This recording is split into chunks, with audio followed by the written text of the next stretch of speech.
Ladies and gentlemen, welcome back to Minnesota, where we are gearing to get ready to start our year number 2 season simulation with the 2024-25 Minnesota Wild.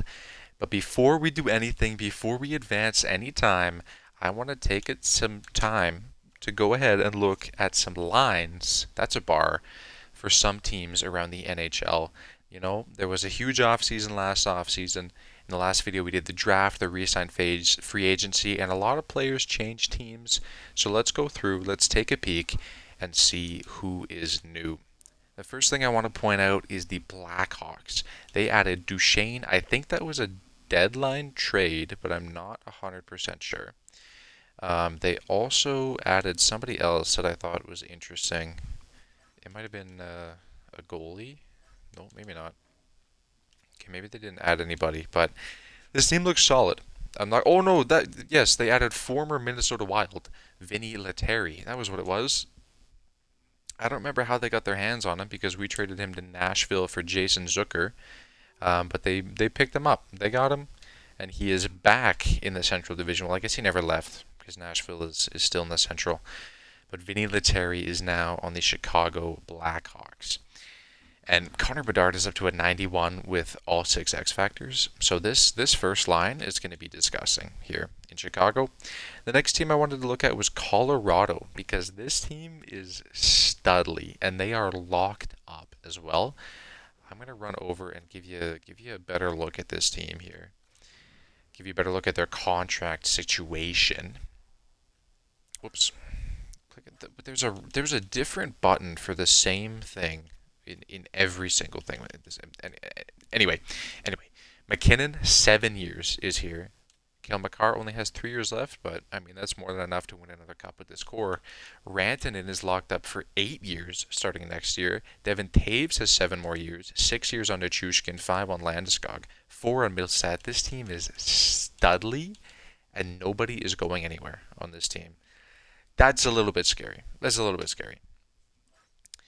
Oh my god, dude, there's a fucking different button for the same shit. Jesus, EA, figure it out, man.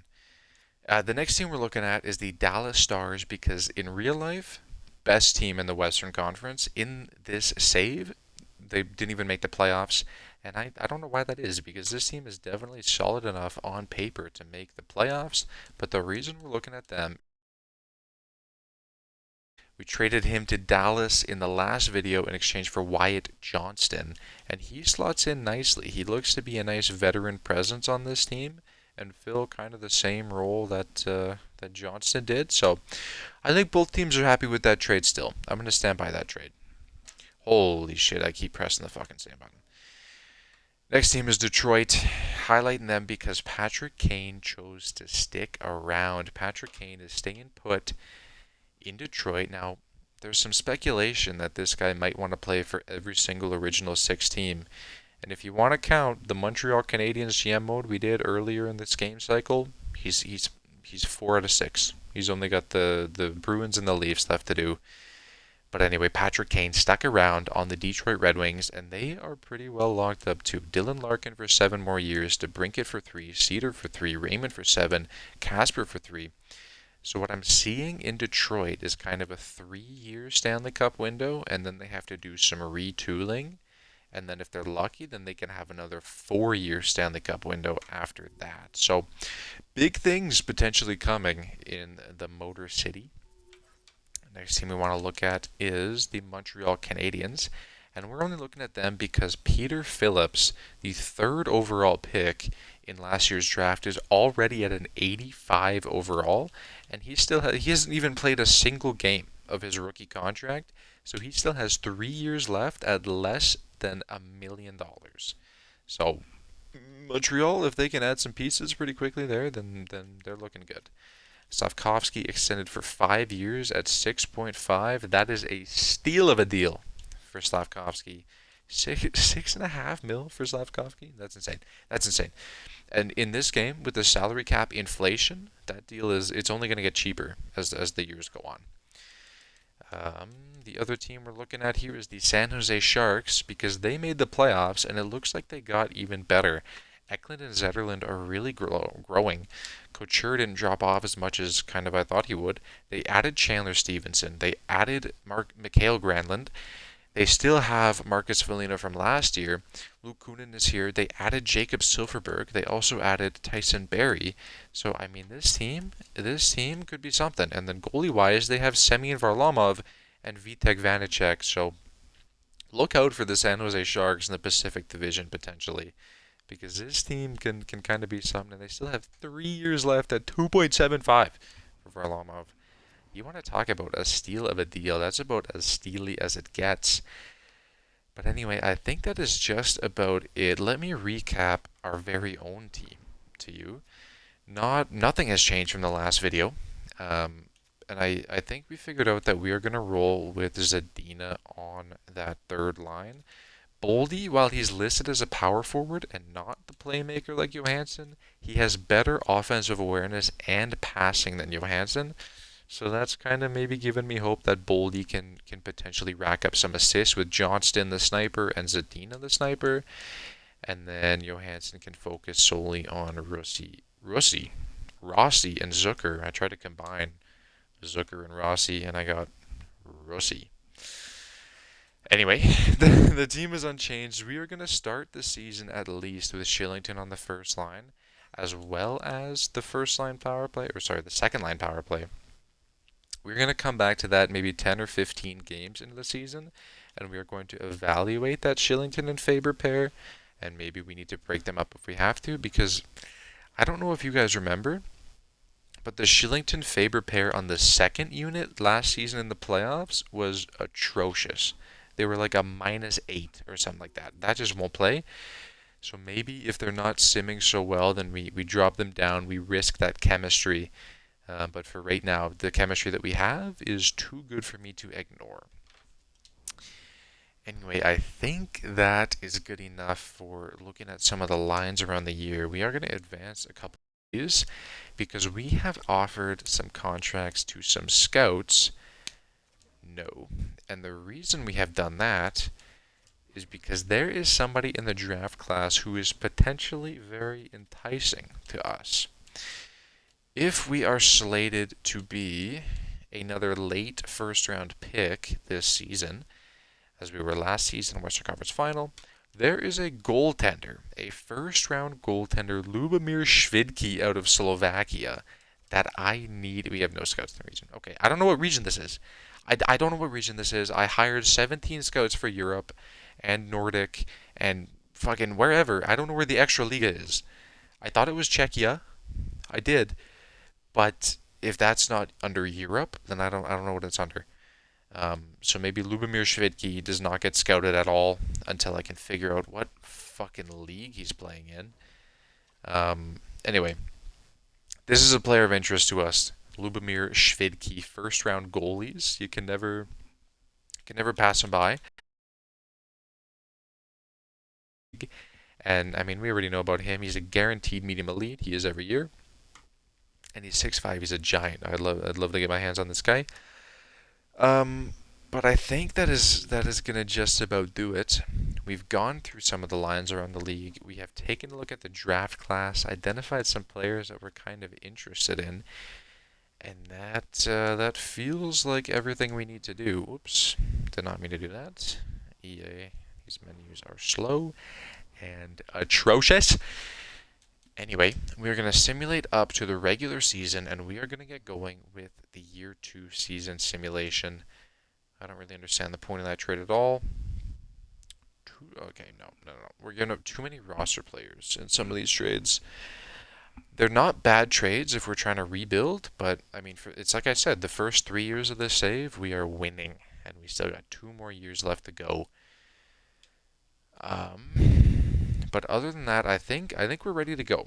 I think we are ready to go. We are going to jump in and slow sim the very first game of the season in Philadelphia, the Wells Fargo Center.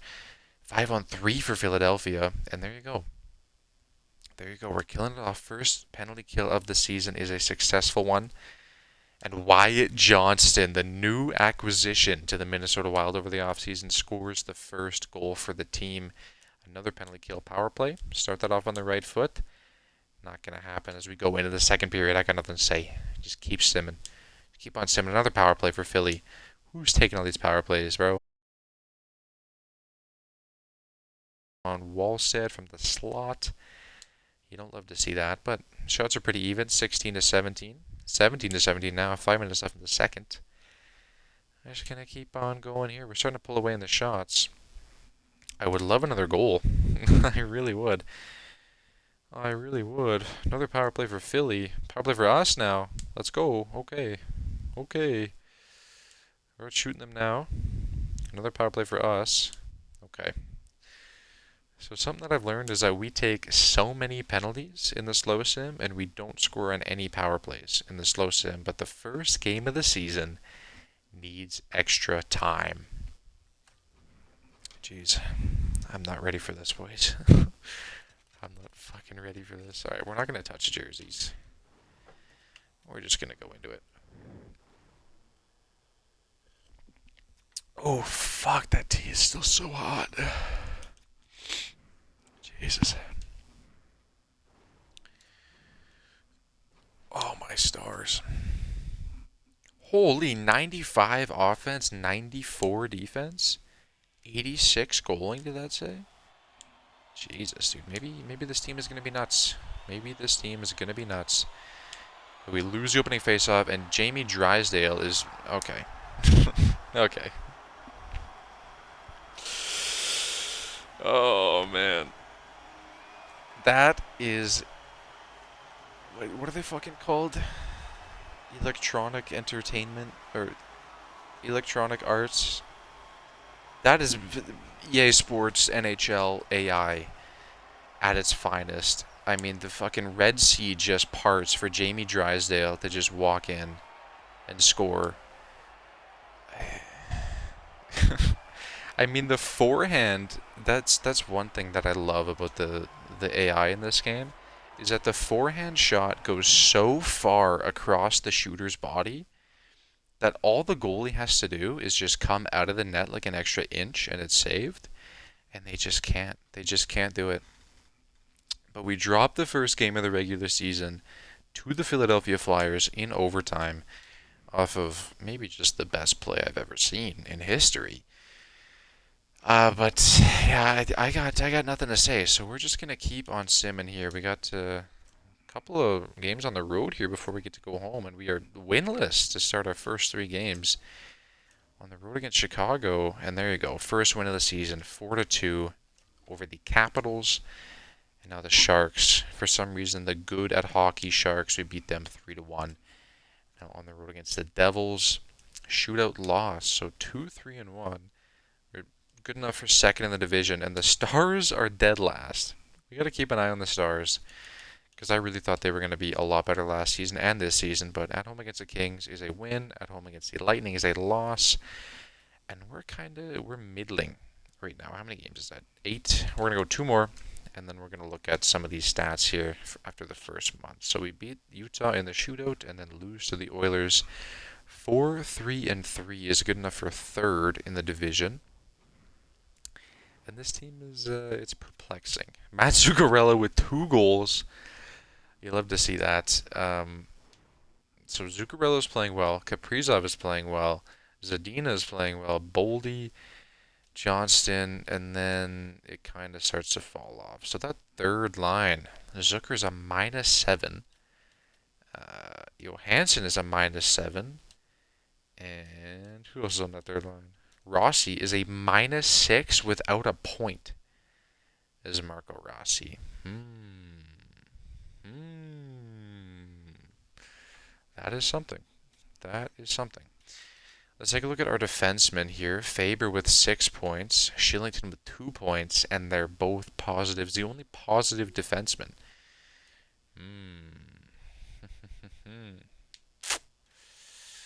Okay, so our defense is not contributing, and they're also not playing defense, which is not ideal. Goaltending was... Oh, shit. I didn't turn auto-rotate goalies on. I do that every year. I do that every single year in every single franchise mode. I do not turn auto-rotate goalies on after the playoffs. Jesus, there you go. There you go. So now Gustafsson will start getting some starts as well. But what kind of line changes can we make to spark this team? My first thought is just moving Chris Tanev up to the second pair and splitting up the defensive defenseman. But that's so bad for chemistry. Middleton's a -6. Tanev's a -6. You know what? Let's try Tanev up on that second line with Brodin. Yeah. Yeah, let's try that for right now. We'll go another 10 games and figure that one out. I didn't look at our power play statistics here either. So let's run through and look at that quickly, because if our power play is also underperforming, then I don't know how we want to fix that as well. So goals for per game, we are scoring 3 goals for. Goals against per game, we are middle of the division in goals for. The power play is nuts. The power play is at 27.8. That's fine. And the penalty kill is 83.5. Holy shit. The Rattlesnakes are 23 for 23 on the penalty kill this season? Jesus. Okay, so it's not our special teams that are killing us. It's more so just our 5-on-5, and that is kind of hard to fix. So maybe Tanev can sort of figure that out. I don't know how to jumpstart this third line either, because Johansson, 2 points -7, Rossi, no points -6, and Zucker, 4 points -7. So I don't know what the issue is with that third line. But Zadina's playing well, Johnson and Boldy are playing well. So I don't know. I don't know what to do. I was good enough. 3 assists. 3 assists for the sniper. But I don't know. Let's go another 10 games and see where we are. We're third place in the division so far, so it's not so bad just yet.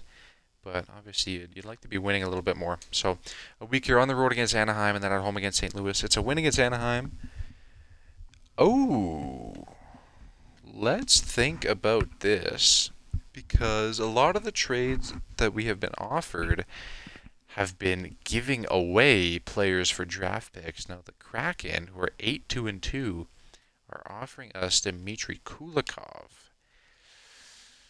Now, has he been playing this season? No.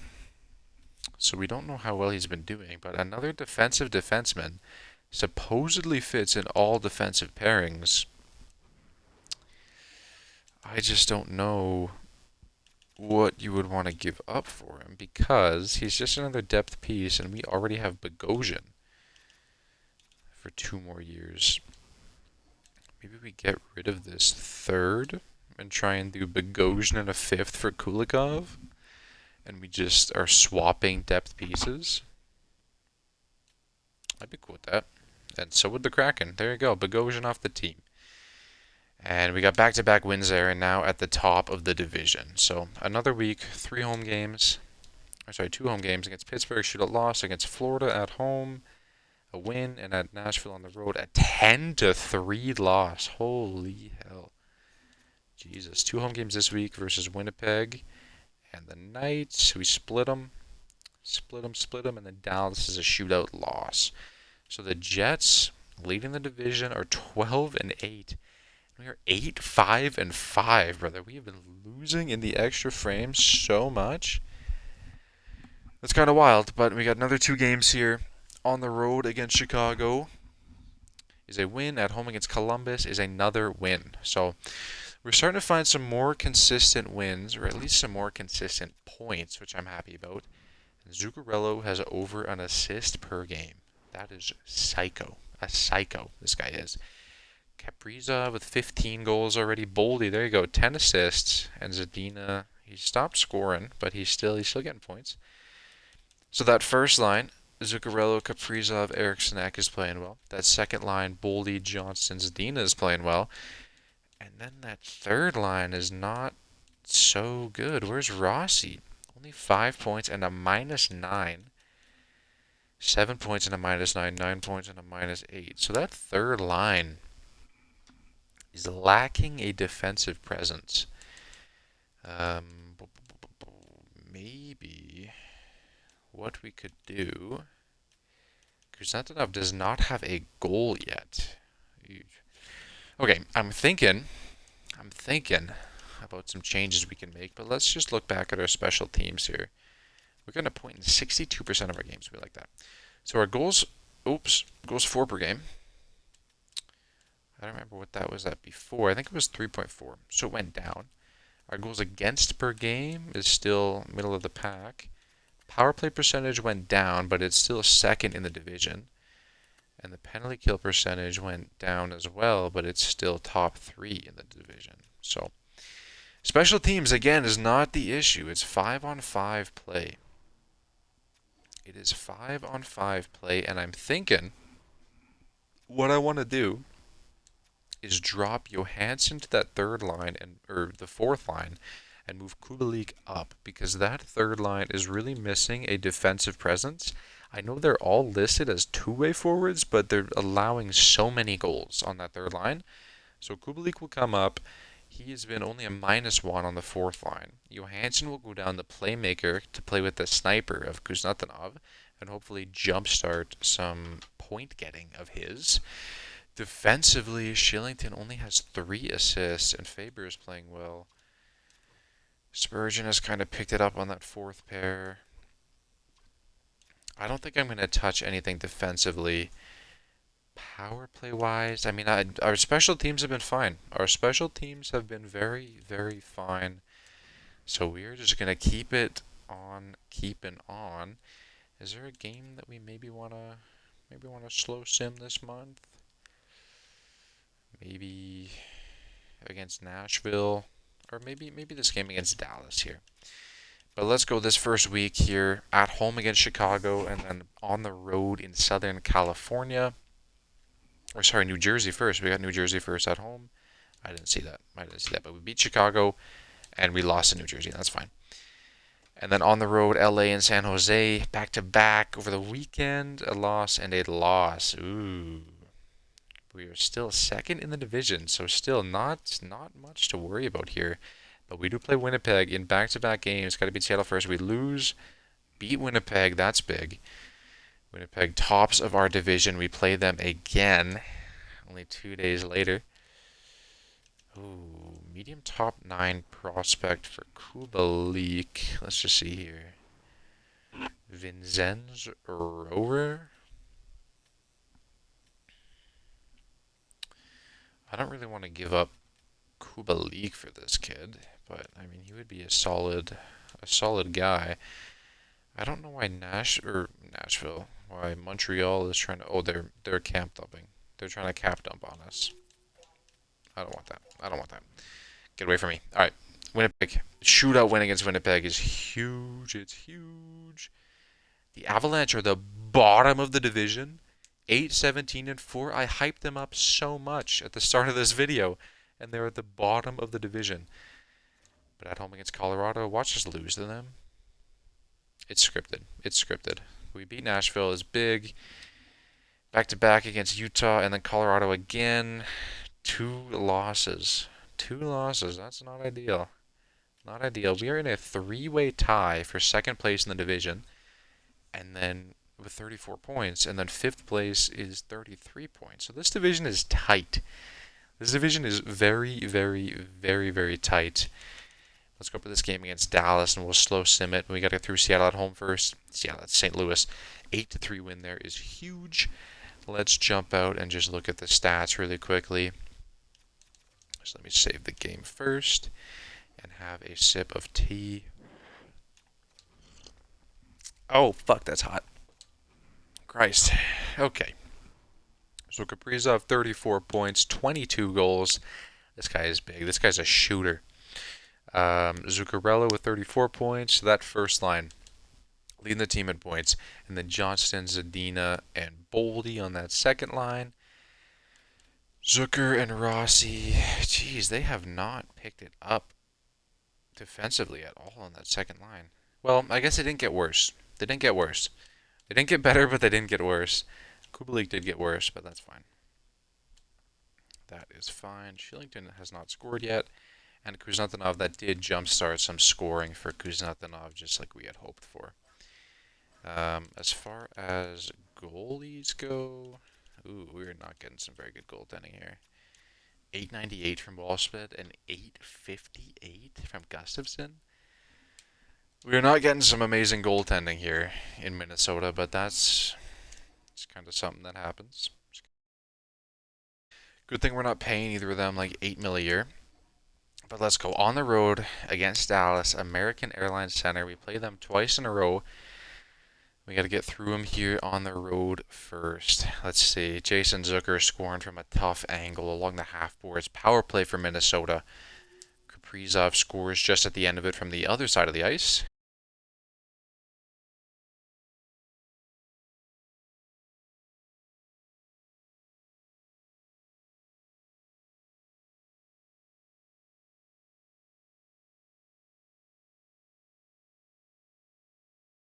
Hell, that's a long one. And Marco Rossi. There you go. This is a guy who needs to get jump started a little bit offensively. And he is scoring on the power play from, assumedly, just a little flippy shot on the net. Somehow found its way past Ottinger. But Dallas is really not scoring. Zadina crashing the net, gets another one late. And Dallas's offense is really not good. Power play for Dallas is their first time to show it off, and they get killed. They get killed by a tremendous Minnesota defense, and Eriksson scoring 5-0 now for Minnesota. If this team wants to perform like this in the real-time sim, in the slow sim, in the playoffs, I'm fine with that. I'm happy with that. But Dallas gets 2 quick ones late in the third. That's going to skew the box score, but everybody dominated. Check out the 3 stars here. Kaprizov, first star, goal and assist. Rossi with a goal, and Faber with 2 assists. We like that. We like that. It sucks that Rossi only got 1 point, but a win is a win. A win is a win. Oh, there you go. The Stars are coming back. They're coming back. 16, 12, and 4.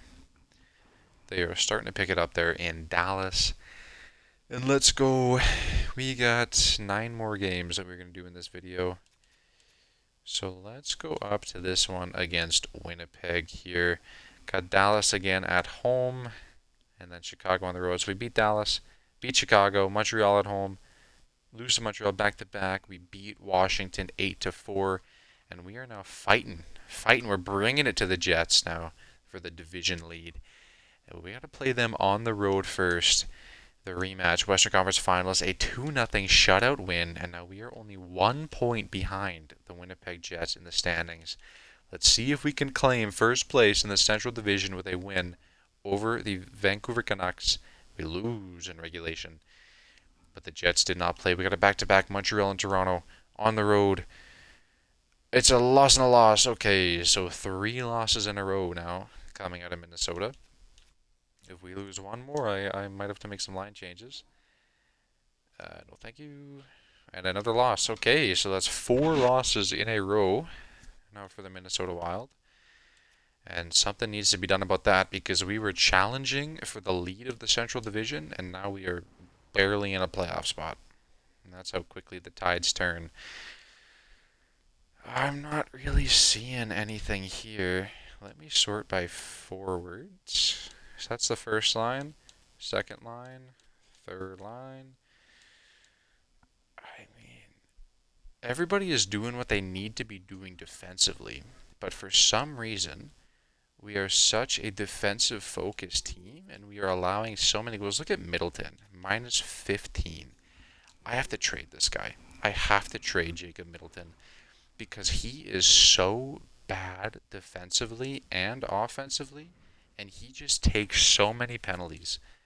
Middleton is actively hurting this team every time he steps on the ice. So we have to trade him.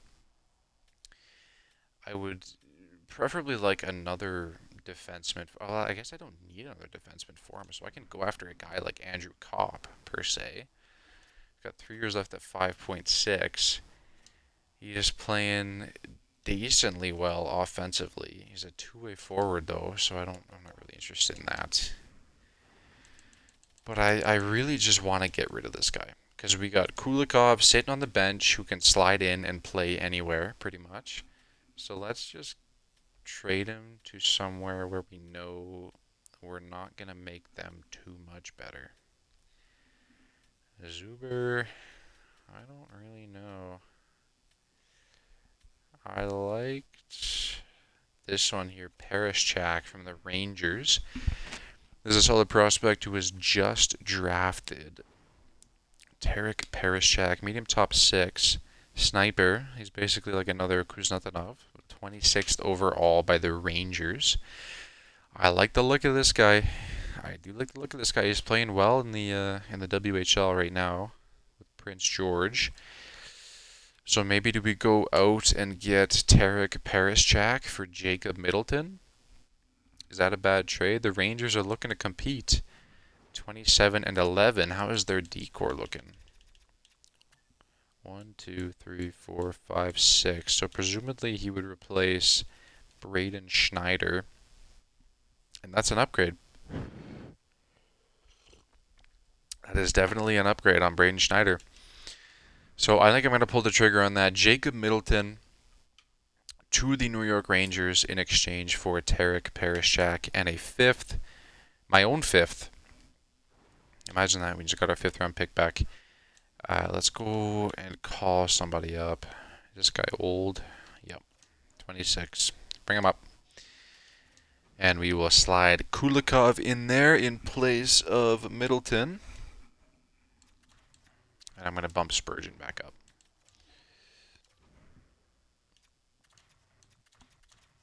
Yeah.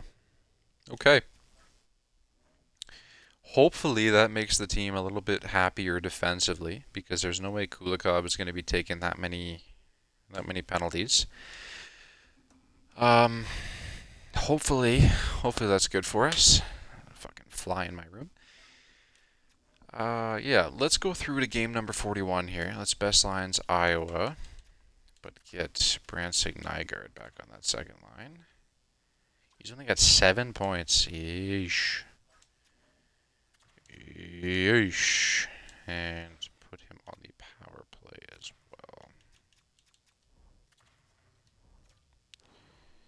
Power play. There you go. All right. All right, and that cleared up some cap space too. We just got 2 extra million off the books. But here we go. We got, we're 42 games in. Okay, well, there you go. No more simulating that needs to be done. Let's just take a final roundup of some of our statistics. So we are currently sat 4th place in the division. Tied for the wild card, 46 points with the Rattlesnakes. That is definitely not good. You do not want to be tied with the former Arizona Coyotes for a playoff spot. But such is life. Goals for per game, we dropped right off. Oh no, I was looking at Utah. So we're still up there for goals for per game, 3.07. That got worse. It was 3.1. Goals against per game, we got a little bit worse as well. I think that was also like 3.15. Now that's up a little bit as well. Power play percentage is steadily going down as well, which you do not want to see. Penalty kill is also steadily going down. So we're slowly getting worse as the season goes on, which is not ideal. We're slowly getting worse. But I think that's where we're going to leave it right about now. Halfway through the regular season, we are going to go up in the next video to the trade deadline.